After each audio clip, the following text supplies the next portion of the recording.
factoriser. Donc vous factorisez déjà depuis le collège, alors de manière très intuitive, pour calculer ou alors pour réduire des expressions. Pour calculer par exemple, comment est-ce que vous factorisez déjà? Si vous devez faire le calcul 13 fois 8 plus 7 fois 8 sans calculatrice. Donc ça signifie quoi? Ça signifie qu'ici vous avez 13 fois le chiffre 8. Et là vous l'avez 7 fois. Donc si vous l'avez en tout 13 fois et 7 fois, en tout vous allez l'avoir 13 plus 7, 20 fois. Donc 13 fois le 8, auquel on ajoute encore une fois 7 fois le 8. Ce qui fait qu'en tout, ce chiffre 8, on l'a 13 plus 7, c'est-à-dire 20 fois. On a donc 20 fois le chiffre 8, ce qui fait, comme calcul rapide, 8 fois 2, 16, donc 160. Et là, vous venez de faire une factorisation pour pouvoir calculer 160. La factorisation se situe à ce niveau-là. Donc vous avez factorisé par 8 finalement, puisque ce 8 apparaissait dans les deux produits, celui-ci et celui-ci. Donc ici, on regarde cette écriture, c'est une somme. L'opération qu'on fait en dernier, ça va être l'addition. On additionne quoi? Donc quand on fait une somme, on additionne deux termes. Donc on repère les deux termes. Ici, c'est le premier terme 13 fois 8 et le deuxième terme 7 fois 8. Dans chacun des deux termes, on a une nouvelle opération. On a en fait ici un produit. Donc 7 fois 8, c'est ce qu'on appelle un produit. Et de la même manière, 13 fois 8 est un produit. Et dans chaque produit, on a deux nombres qui sont multipliés ensemble. On peut en avoir plus parfois. Ces deux nombres, c'est ce qu'on va appeler des facteurs. Donc 7 est le premier facteur, 8 le deuxième facteur de ce produit. Et dans le produit 13 fois 8, 13 est le premier facteur et 8 le deuxième facteur. Pour factoriser, justement, on va regarder entre ces deux facteurs-là et ces deux-là, est-ce qu'il y en a un qui est commun à ce produit et à ce produit? Et celui qui est commun ici aux deux produits, c'est le 8. Ce qui fait que ce 8 va être ce qu'on appelle le facteur commun. Donc le 8 est le facteur commun. Et factoriser, c'est quoi? C'est transformer notre somme ici, qui peut aussi parfois être une différence, en un produit. Donc c'est pour ça qu'ici, c'est l'expression qu'on obtient là qui est factorisée. On a transformé notre somme en un produit. On avait donc au départ une expression qui était une somme, et on obtient à la fin une expression qui est un produit. La dernière opération faite ici est la multiplication. On a donc transformé une somme en un produit, et c'est ce qu'on appelle factoriser ici. Donc on a 7R plus 5R. C'est une autre manière où vous avez déjà factorisé une expression. 7R, ça signifie quoi? Ça veut dire que vous avez 7 fois le nombre R. Donc c'est comme si on avait R plus R plus R plus R plus R plus R plus R. Donc écriture simplifiée, c'est 7 fois R. 5R, on a 5 fois la lettre R. On en a 7 en tout et 5 en tout, ça fait qu'on en a au total 12. Et ça vient du fait qu'on écrit ça, 7 plus 5 fois R. Donc là, on a procédé à une factorisation par le facteur commun ici qui est R. Même chose qu'avant, on a une somme, on a deux termes. Dans chacun des termes, on a un produit de deux facteurs. Donc la multiplication est là. Les deux facteurs ici sont 7 et R. Et ici, les deux facteurs sont 5 et R. Et un produit de deux facteurs à chaque fois, on a un facteur qui est commun aux deux, c'est R. Donc on va factoriser par R. Et ce qui nous fait 12R, mais ce qu'on voulait, là, on obtient ici une réduction de l'expression en ayant factorisé l'expression initiale. Alors un premier petit exercice pour après vous aider à factoriser, c'est déjà dans ces expressions-là de regrouper celles qui ont un facteur commun. Donc je vous laisse un peu réfléchir. Alors, celles qui ont un facteur commun. Si on prend par exemple 9 fois 11, on voit que les deux facteurs sont 9 et 11. Une autre expression dans laquelle il y a 11 comme facteur est 11Z. 11Z qui est 11 fois Z. Donc ces deux expressions-là ont en commun le facteur 11. Une autre expression, 1 fois 4. Alors, facteur commun, 1, 4. Si on regarde l'expression juste à côté, on a 4 et Y. Donc, 4 fois Y a comme facteur commun avec 1 fois 4, le facteur 4. 5 fois 6. 5 fois 6, si on repère dans les autres expressions, on a 5 fois x. Donc 5 fois 6 et 5 fois x ont un facteur commun qui va être le facteur 5.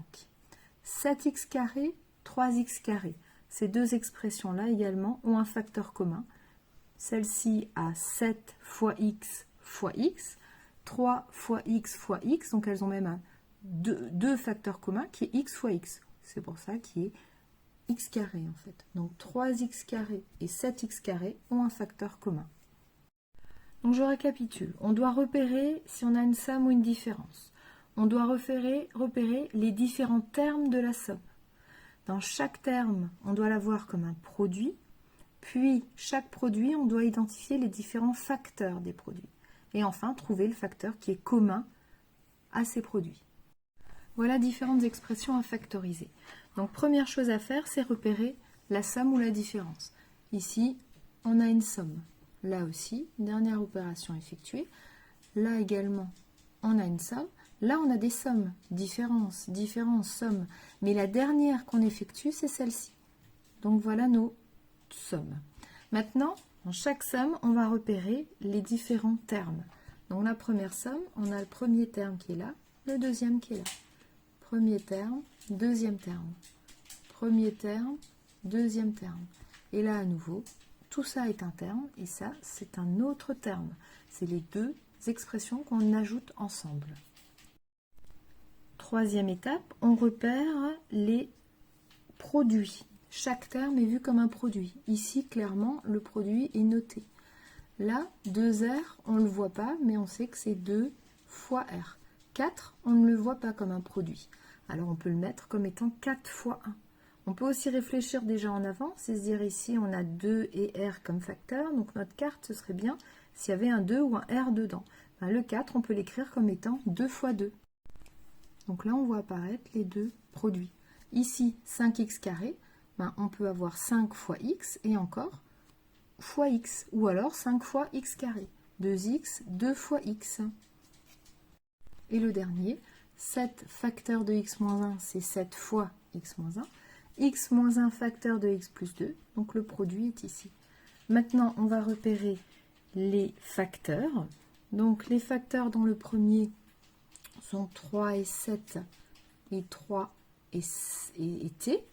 On repère là le facteur commun qui va être notre 3. Donc on va pouvoir écrire 3 facteur 2 et ensuite on regarde.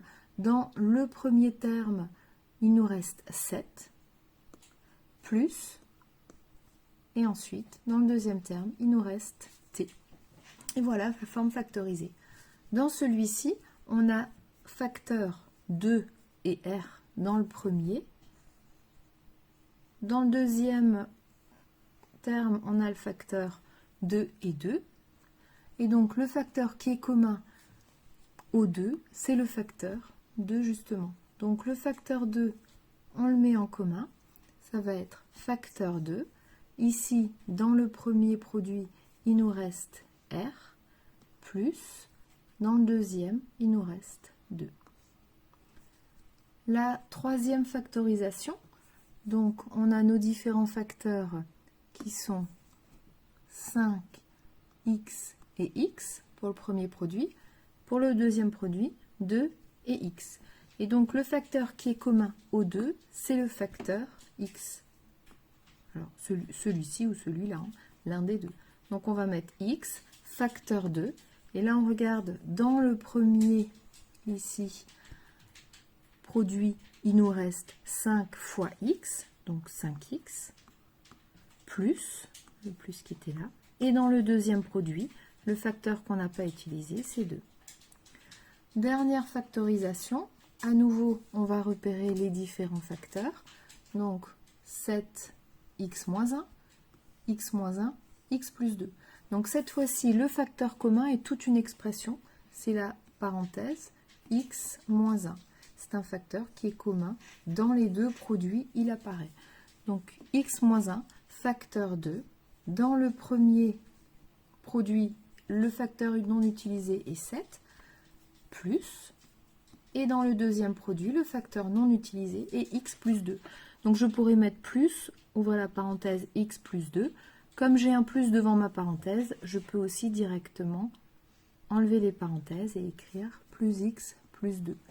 Cette dernière expression, on peut juste réduire la deuxième parenthèse, 7 plus x plus 2, ce qui nous fait x plus 9. Et voilà l'idée de la factorisation avec un facteur commun. La propriété qu'on utilise, c'est k, a et b sont des réels.